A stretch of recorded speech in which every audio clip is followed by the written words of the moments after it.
ಸರ್ಕಾರದವರು ಈಗೇನು ಎಲ್ಲರಿಗೂ ಏನು ಕೊಡ್ತಾ ಇದ್ದಾರೆ ಆ ಥರ ನಾವು ಹೋಗಿ ಕೇಳ್ಕೊಳ್ತಾ ಇದ್ದೀವಿ.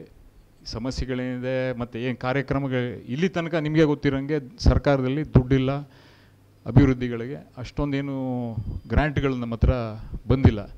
ಈಗ ಹಳೆಯ ಗ್ರ್ಯಾಂಟ್ಗಳೇನಿದ್ವು ಅದನ್ನೆಲ್ಲ ವಾಪಸ್ ತಗೊಂಡಿದ್ರು, ಅದನ್ನು ವಾಪಸ್ ಈಸ್ಕೊಳ್ಳೋಕ್ಕೆ ನಾವಿನ್ನೂ ಹೋರಾಟ ಮಾಡ್ತಾಯಿದ್ದೀವಿ.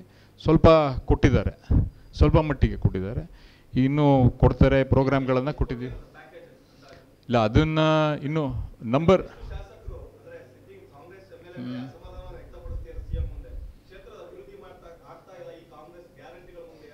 ಅದು ಗ್ಯಾರಂಟಿ ಗೊತ್ತಿರೋದೇ ಸರ್. ಅದು ಎಲ್ಲ ಕ್ಷೇತ್ರದಲ್ಲೂ ಯಾವ ಕ್ಷೇತ್ರದಲ್ಲೂ ಅಭಿವೃದ್ಧಿ ಆಯ್ತಾ ಇಲ್ಲ. ಯಾಕೆ ಅಂದರೆ ಈಗ ಗ್ಯಾರಂಟಿಗಳಿಗೆ ಹೋಯ್ತಾ ಇರೋದ್ರಿಂದ ಈಗ ಜನರಿಗೆ ನಾನು ಇದನ್ನೇ ಹೇಳಿದೆ ಎಲ್ಲರಿಗೂ, ಗ್ಯಾರಂಟಿಗಳ ಬಗ್ಗೆ ನೀವು ಕೊಟ್ಟಿರೋದು ಯಾರಿಗೂ ಅರಿವು ಆಯ್ತಾ ಇಲ್ಲ. ಅಂದರೆ ಅದು ಎಷ್ಟು ಇಂಪ್ಯಾಕ್ಟ್ ಆಗುತ್ತೆ ಅಂತ ಪ್ರತಿ ಊರಿಗೆ ಹೋದಾಗಲೂ, ಊರಲ್ಲಿ ಏನು ಕೇಳೋದು ನಾವು ಹೋದಾಗ, ರಸ್ತೆ ಸರಿಗಿಲ್ಲ, ಶಾಲೆ ಸರಿಯಿಲ್ಲ ಅಂತ ನಮ್ಮನ್ನು ಅಡ್ಡಾಕತ್ತಾರೆ.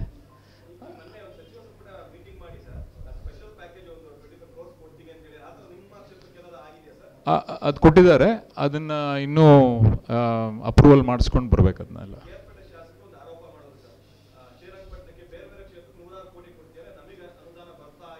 ಇಲ್ಲ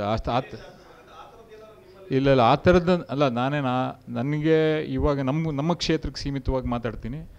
ನಮಗೆ ಅಷ್ಟು ಕೊಟ್ಟಿದ್ದೀವಿ ಅಂತ ಹೇಳಿದ್ದಾರೆ, ಕೊಡ್ತೀವಿ ಅಂತ ಹೇಳಿದ್ದಾರೆ. ಇನ್ನೂ ಅದು ನಮಗೆ ಕೈಗೆ ಬಂದು ಸೇರಿಲ್ಲ.